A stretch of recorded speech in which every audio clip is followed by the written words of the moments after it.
Hello guys and girls. Well, actually I was wondering why there aren't any girls in this hobby. Well, it doesn't matter. My name is James and we are in the cockpit of the 777 and welcome to part 2 of my tutorial on how to fly touch and goes on the Boeing 777.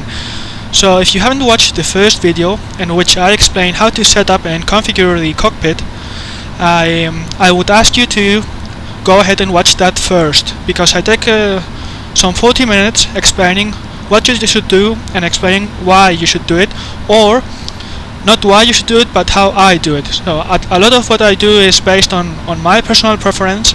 You aren't forced to do it as I do, but I just explain how I like it the way I want it. So this is right now, the aircraft is in the panel configuration that it loads by default, and I'm going to load the setup I saved previously. So this is the setup you would have saved if you've watched the previous video, which is called how to set up your PMDG 777 for touch and goes. So let me go to the middle FMC and load my configuration for touch and goes. It is panel, load, and next page, touch and goes, Lima Echo India Bravo. So I click on that, execute, and while the panel is loading, I don't touch anything. I let the aircraft think and the systems initialize. So just to refresh your memory, I'm in Ibiza Airport, which is the Balearic Islands, runway 24. I like flying in and out of islands because they are at sea level and you have a lot of references. You have a terrain contour to compare it to your navigation display terrain, so it's very easy to always know where you are at. Whereas if you're in the middle of a large portion of land and giving the low detail of flight simulation terrain, unless you're using Orbx or something like that, it's sometimes it's easy to get lost. So enough about that. I'm going to set this view because that way my head won't be annoying you, my movement. I'm using Track IR, by the way, and EasyDock camera add-on. I think both of those are really great in conjunction. Probably if you have to choose one, I would say go for EasyDock first, and if you have some more spare money, then go and buy Track IR. I think both are great, and Track IR will prove valuable for doing touch and goes, because during visual maneuvering on the 777, on any aircraft really, you'll be looking out of the cockpit. So it's a heads up philosophy, and having Track IR for maneuvering is really nice. So first of all, before I go flying, I wanna say two disclaimers, and then after that I want to do a sort of briefing and explain how I'm going to fly this. So the first disclaimer is that I'm not a real pilot. I'm a student of aerospace engineering and I have flown real aircraft, but I'm not a licensed pilot. Of course I'm not a 777 pilot.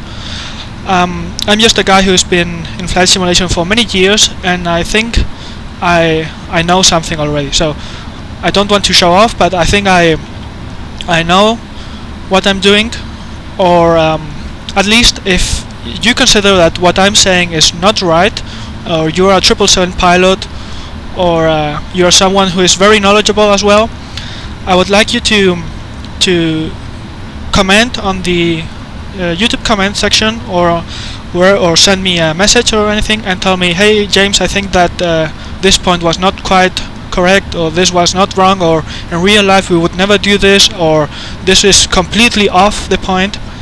So if you have any comment like that, I would love you to speak up your mind, so that way we all win. I win because I learned something new, and everybody who's watching this learns as well, because I won't be telling more facts that are wrong.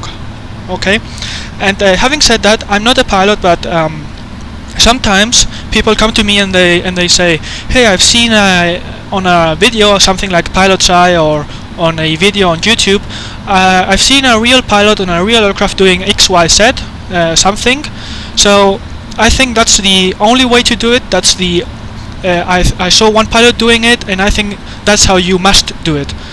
And that's not correct. Actually, there are many ways to fly an aircraft. There are many ways that are correct to fly an aircraft, and there are also bad habits. And real pilots can also have bad habits. I'm not a pilot, but I'm a car driver, and I think there are many people out there who shouldn't have a driver's license. So of course it's not the same in standards, a lot higher on aviation and a lot more on commercial aviation, but still I think there are real pilots who have acquired over the years bad habits. And just because you see someone flying a real aircraft, it doesn't mean he's a god on that aircraft and everything he does is 100% accurate. Okay, so just that, and that was the first disclaimer. Not a real pilot. If you see something I'm doing wrong, please tell me, and not everything you see a real pilot do must be completely correct. So this is the first disclaimer. My second disclaimer is I'm flying here alone on my PC based simulator. I only have two hands, and since I'm going to fly manually all the way, full manual, one hand is for my throttle, my left hand is for my throttle, my right hand is for my joystick. I'm using a Zytek X52 flight control system. So, and since I use my mouse with my right hand, and that's the same mouse, the same hand I use for the throttle, there are certain things I cannot do. So, or that would require me to release my hand from the joystick for a short amount of time. I don't know, 5 seconds, 10 seconds, but enough time so that the aircraft might descend 100 feet or climb 100 feet or something like that. So I want to keep this short. What I want to say is that I'm trying to be pragmatic. So in real life, you're flying with two pilots on the cockpit. There's a pilot flying, one who does all the flying, and the other pilot, or the instructing pilot in this case, would be the one who would do the checklist or mess with the MCP, the knobs and everything like that. He would be speaking with ATC, with the controller, and the trainee is only flying the aircraft and looking outside and focusing on his instruments. So there's going to be a lot of high workload on this video. And saying that, I also want to say that I won't be able to explain absolutely everything I do during this video, because everything happens very, very fast. This is a fast aircraft. I'm going to be flying. I want to fly below 200 knots, but still flying an aircraft at 180 knots around an airport, and doing touch and goes. Each touch and go lasts for some 3 or 4 minutes. So a lot of stuff is going on very fast, and I cannot keep up with all of the events that are happening. So I want you to go to the manuals, to the flight crew training manual that is provided by PMDG. It's the exact same manual that Boeing provides.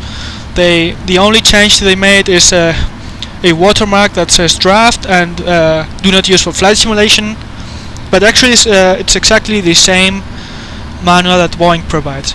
And on the flight crew training manual, if you go to to chapter 5.57 to 5.61, which is the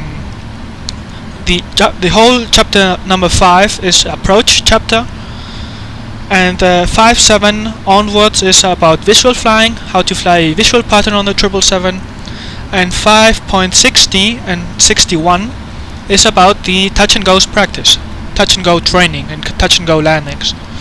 So I want to go, I'd like you to print, actually for flying this, I'd like you to read the whole section, but you should print page number 222, which is the touch and go schematic that the guys from Boeing have drawn, and it summarizes everything you should have in mind. Okay, so as you see, there's a lot going on, and there are tasks that have to be completed by the pilot flying. Other tasks have to be completed by the instructor pilot, and I can't simply do everything myself on the simulator. Okay, so I just want you to know that in real life there are two guys, and and there's a reason to that. Otherwise, they made one crew cockpit, and that's not the case.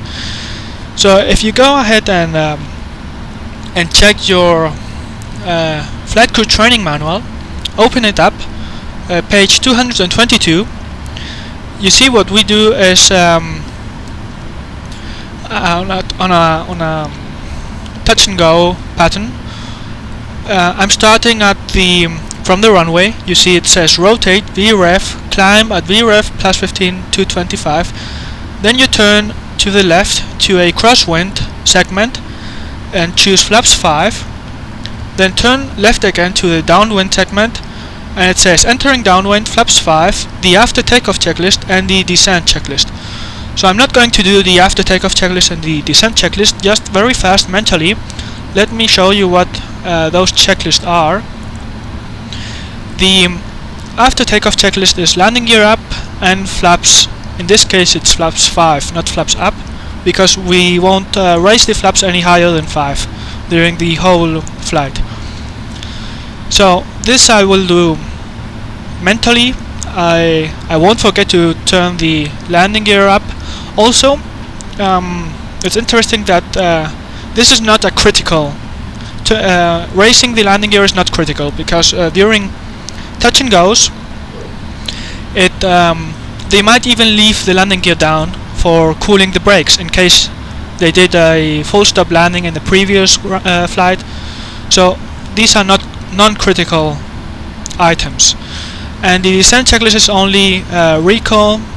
I'd go ahead and recall now in case there are any failures. I haven't set up any failures. In real life something could happen, but you would have a message on the ICAS, so if nothing shows up, that means we are good to go. Notes refers to the airport notes. Auto brake, we won't be using any auto brake on the touch and go. Landing data is already set up into the primary flight display and the FMCs. If you've seen the previous video, we've discussed that. And the approach briefing, actually the approach briefing is completed before even taking off. So that's the descent checklist. Next thing is it says on the schematic on the diagram, stabilized on approach, do the approach checklist, and the approach checklist is only altimeters. The altimeters will remain the same, or in most cases they will vary for 1 hectopascal, not more. So I don't think during the time it takes to do the flights the altimeters will change at all. So you don't have to worry about that. And the only checklist I'm actually going to do, but I'm going to do it mentally. I'm not going to open this up because this checklist is performed in final approach, is the landing checklist. So when I do the landing checklist, I want to check that the speed brake is not armed, that the speed brake is down, landing gear is down, and the flaps are 30. So it's important to change your chip. You are probably used to always doing full stop landings, and in those you always arm your speed brake and you have your auto brake set at whatever position you want, but today you have to kind of restrain yourself for doing what you always do, which is arming the speed brakes and the auto brakes. Okay, if you read the flight crew training manual, they say that actually, let me read it for you. They say there is a note, a warning in page 223. Warning: after reverse thrust is initiated, a full stop landing must be made. So that means that if anytime during the landing the pilot deploys reverse thrust, and the only reason he would do that is because he's used to doing it during the line operation, is full stop landing is required. Because that means the aircraft is if you use reverse thrust, the spoilers will deploy automatically, and that means you have to stop. There is no other way. Okay, So we have to kind of avoid the temptation, so to speak, of trying to slow the aircraft to brake on the runway. Okay. So moving on page 222 of the flight control training manual, you see stable on downwind. We do the approach checklist, which this is in real life. We aren't going to do it here. So, and one time I beam the runway, I'm going to lower the landing gear and ask for flaps 20. So I'm going to pass from flaps 5 to flaps 20. I won't arm the speed brakes, and I will slow the aircraft down to the approach speed, which today is 142 plus 5, 147 knots. Okay.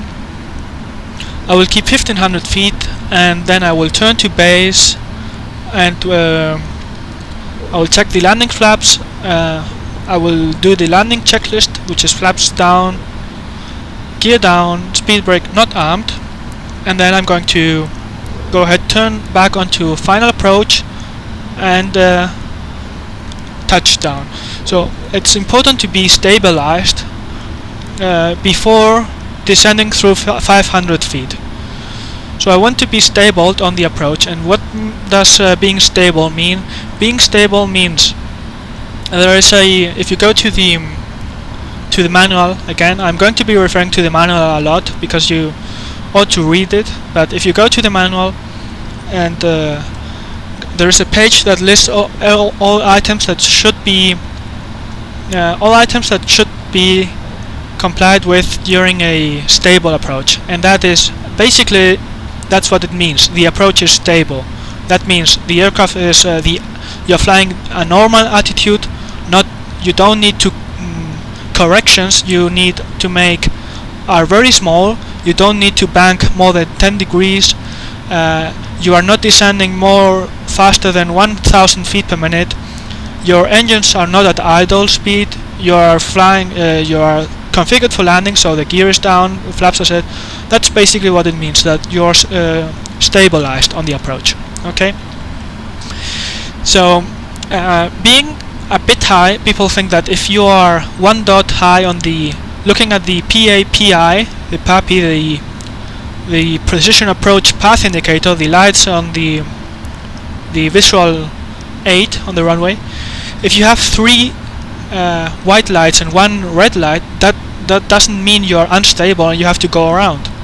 Or if you have 1 red light and 3 reds and 1 white, that doesn't necessarily mean you are unstable. Okay, it just means you should correct, and if the required correction to bring you on a normal path is too large, then you should consider going around. Okay, so that's it. After touching down, what I'm going to do after touching down is selecting, if you go ahead and bring your schematic again, your diagram, it says after touchdown, during a touch and go, maintain runway alignment, which is kind of obvious. Select flaps 20. So flaps 20 from flaps 30, let me show you. If you're on flaps 30 and you want to go to flaps 20, you have to hit the flaps up command on your joystick twice. 1 for 25 and 2 for 20. So keep that number in mind.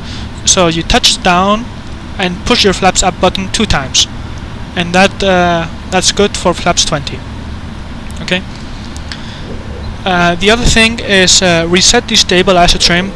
So this is something the instructor pilot should do, and I won't do it here because I'm focusing on keeping the runway alignment, and I'm not going to be looking down to reset the stabilizer trim. On the 737 there is a button near the trim wheel to reset the trim, and that would be easier to use, but on this aircraft you have to reset it yourself. So anyway, I'm going to be within the green band, within the green margin. I'm not going to be trimming too much during this flight, so trim won't be a problem here. Then the instructor pilot would check the speed brakes were not deployed, and once the flaps are set to 20, the speed in real life, once the instructor has set flaps 20, has reset the stabilizer trim and checked that the speed brakes is down, he will tell the trainee to push the thrust levers back to a approximately vertical position to spool the engines up, which is what on ground we do to achieve a 55% N1.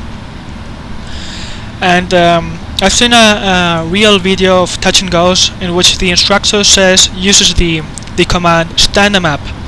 So that's what I like that. He says stand them up, and the pilot knows he should bring the thrust levers to the vertical position, and then the instructor says push them up, and the pilot flying pushes the thrust lever back to takeoff go around thrust, or more or less 91%, the same N1 we are using here. So I like those commands, stand them up and push them up. I don't know, the manual doesn't say it, and I guess that's something that a particular instructor liked to say, but I liked it as well, so I'm going to use it. Okay, so that's more or less everything I wanted to say about the briefing. So this was a long briefing. That's everything we are going to do. And another thing, finally, the last thing I wanted to talk about is maneuvering speeds, and the speed I'm going to keep throughout the pattern. So right now we are standing, so we don't see it, but there is a lot of confusion. People thinking that so on the speed tape, if you have the speed tape in mind on a normal climb out or descent situation in which say you're flying 200 knots with flaps 1, for example.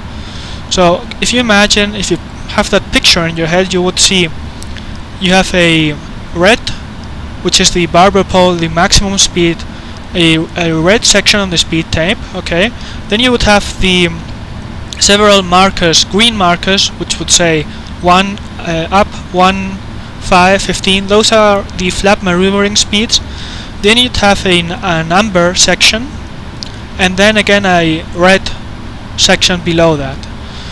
So where is it safe to fly the aircraft? It's safe to fly the aircraft anywhere between the upper limit of the yellow area, which is called the minimum maneuvering speed.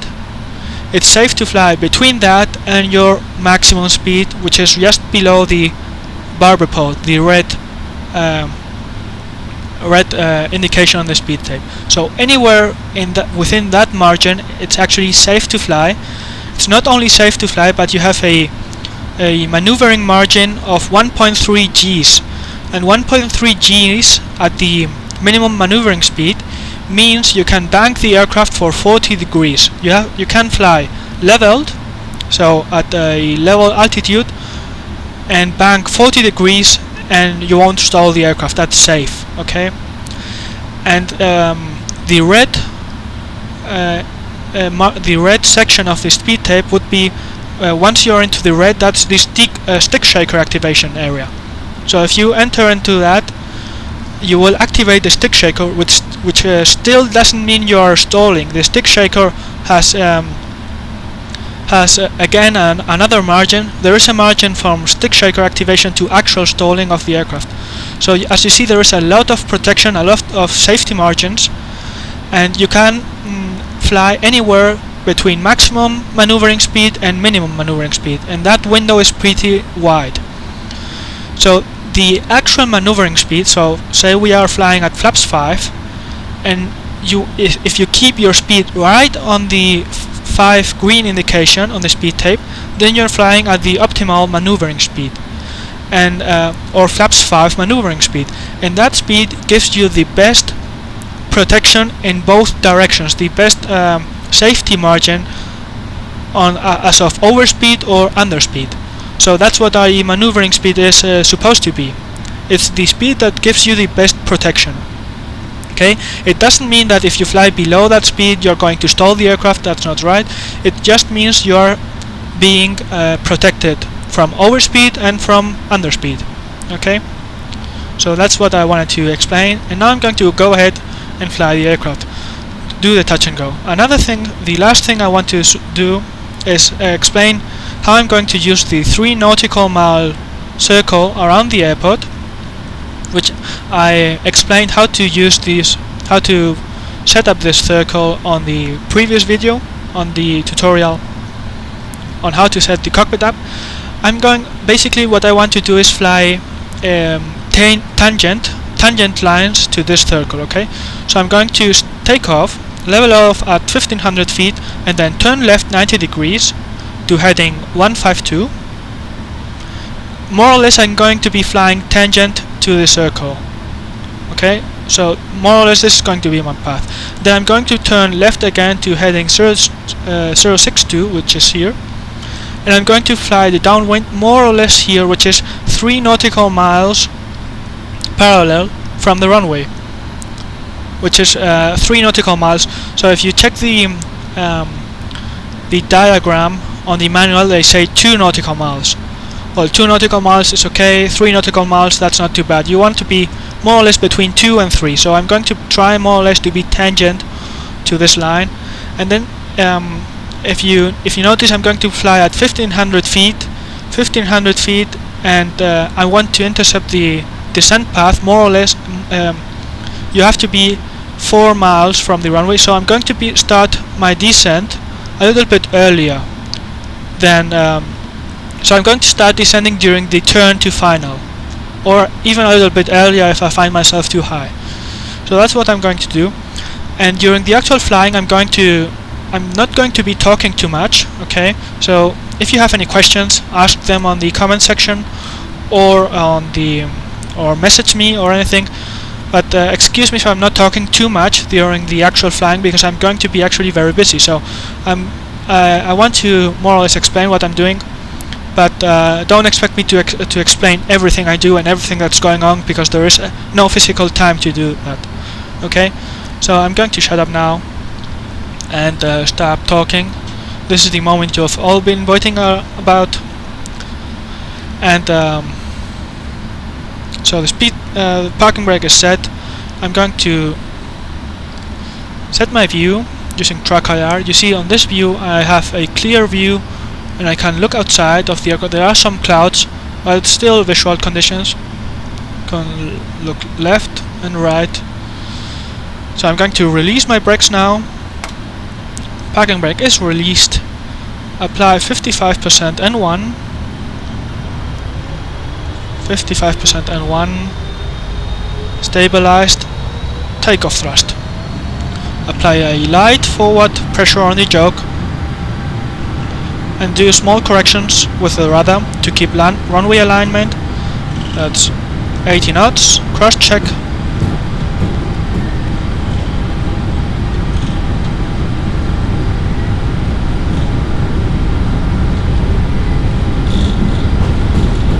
V1, rotate. Oh, he's very light today. He wants to go into the sky. So positive rate. Gear up. I pitch for 15 degrees, nose up, more or less.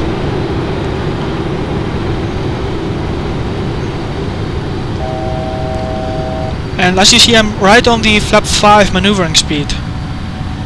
So I'm going to start pushing over to level at 1500 feet. It's all about energy management, this bird. You have to be very ahead of the engines. Don't accelerate too much, and I want to keep 181 knots more or less. That's my flaps 5 maneuvering speed. So leveled at 1500, turn left to the crosswind segment.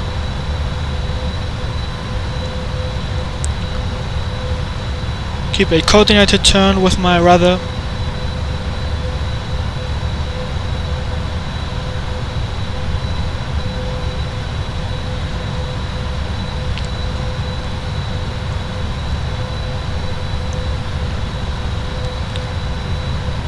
Start leveling out of the turn.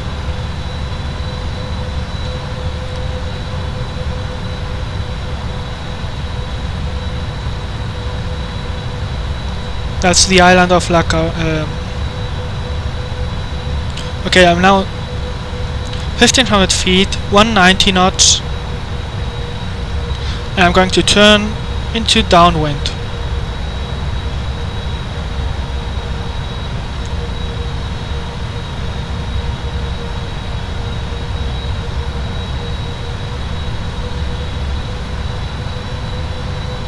Downwind heading 062.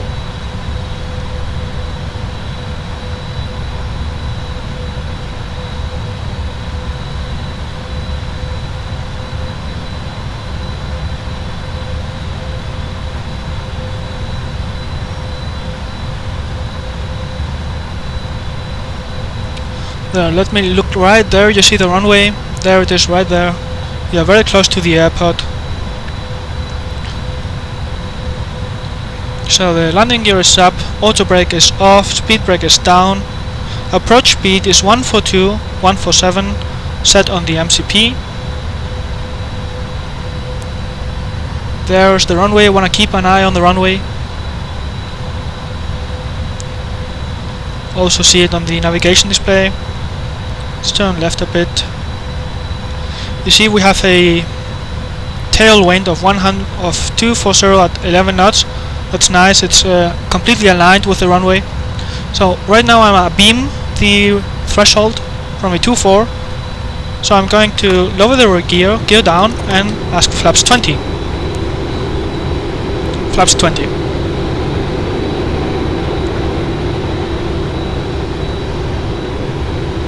Some clouds, but still keeping the visual on the runway. You don't have to do large thrust changes on this aircraft, or on any Boeing aircraft for the matter. So if you lower the gear or the flaps, you don't have to move the thrust levers a lot. If you find yourself having to do very large thrust changes in any situation other than a go-around, then that means you are not doing something right. Flaps 30. Let's turn to base, add some thrust.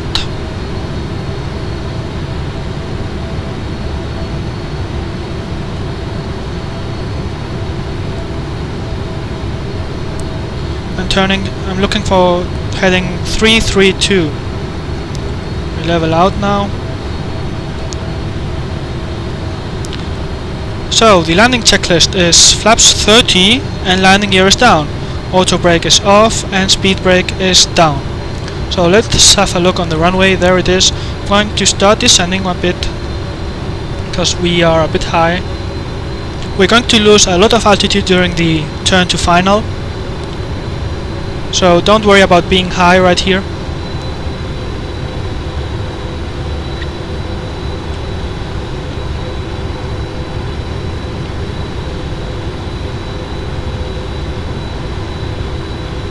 There we see we are spot on the glide slope. So now it's the time to turn to final. 30 degrees is bank. Add some thrust during the turn. 1,000.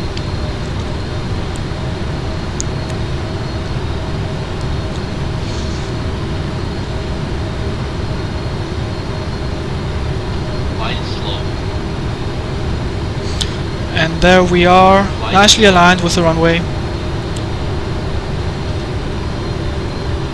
So just to review, once we touch down, it's flaps 20, stand them up, push them up, and at V ref I'm going to rotate. Okay, so let me now focus on the landing. Let's hope I do a nice one for the record.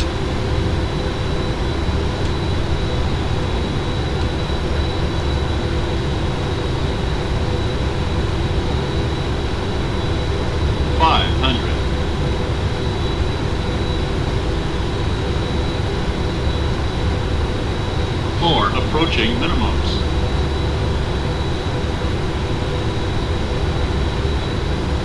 Minimums.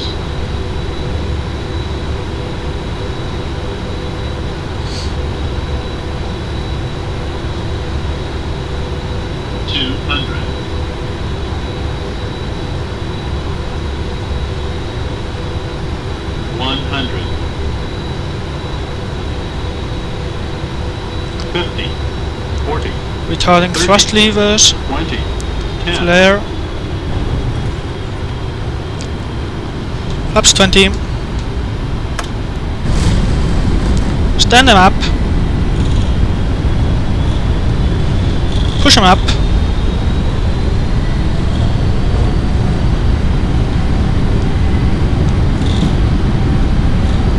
rotate,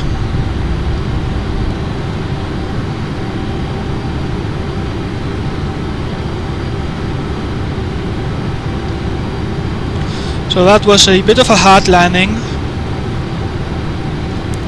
but well,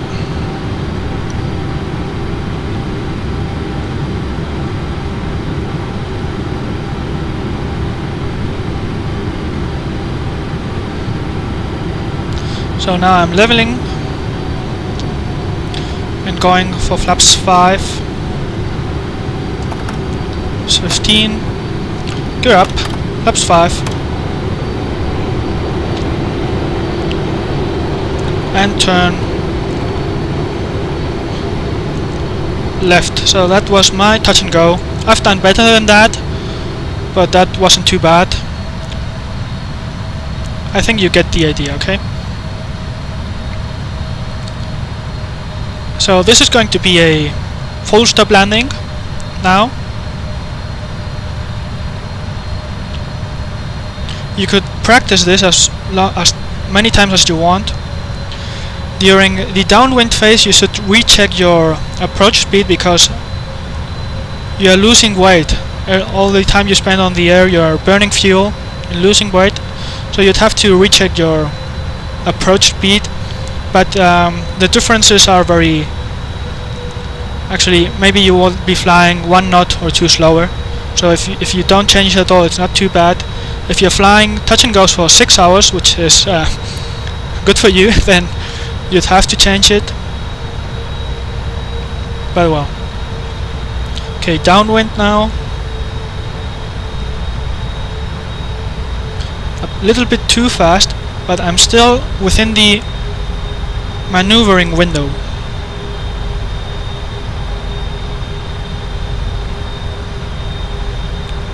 So since this is a full stop landing, I'm going to use auto brake. Auto brake 1,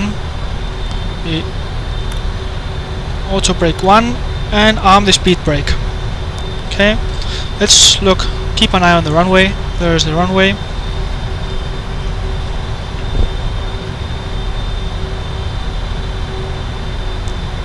Probably I'm too far out. I should be a little bit nearer to the airport. That's not too bad. So, I beam the runway threshold, gear down, flaps 20,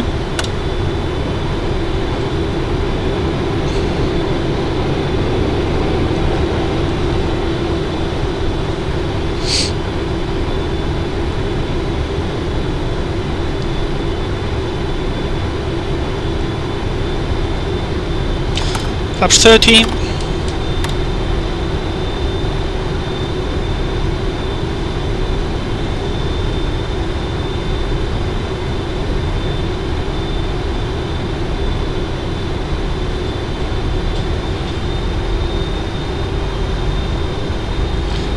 add a little bit of thrust,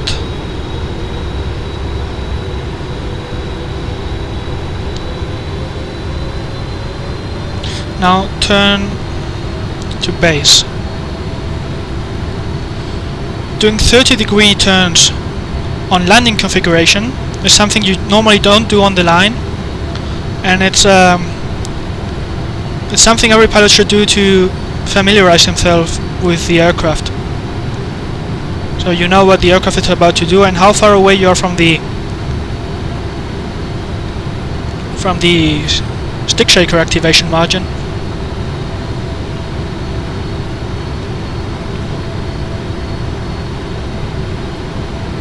Get overturn.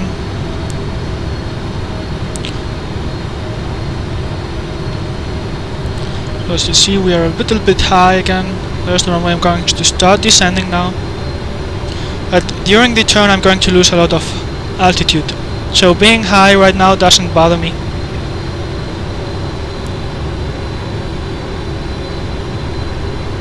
This is a very maneuverable aircraft. It handles the turning radius is surprisingly small. Let's turn to final now.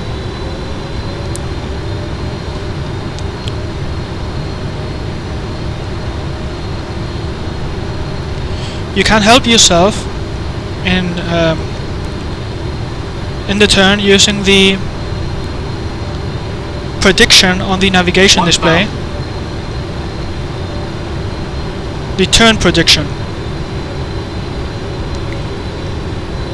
So landing checklist is gear down, flaps 30, auto brake 1, speed brake is armed. And this is a stable approach.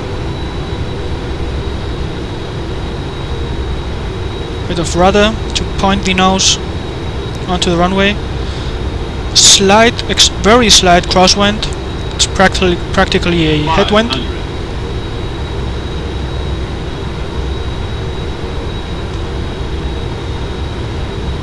Approaching minimums. Bit too fast. Minimums. Raise the nose to lose some speed.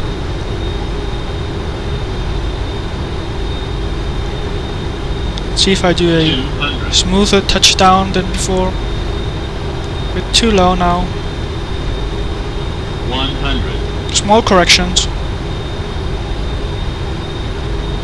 50, 40, 30, 20. Retard the thrust levers. 10.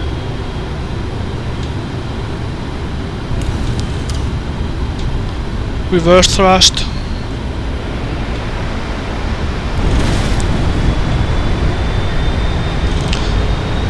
$80 knots. 60 knots. Manual braking.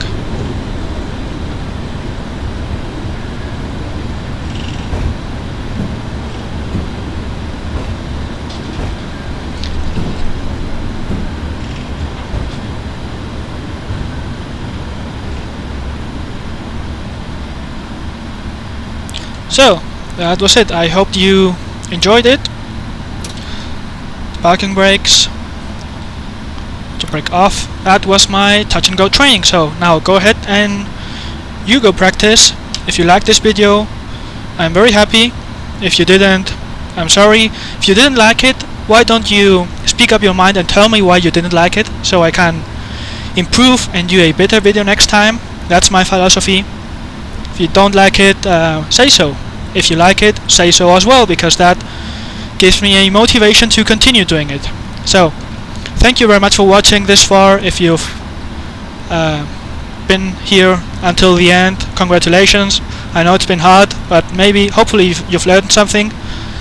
And that's it. Thank you very much for watching. Bye bye.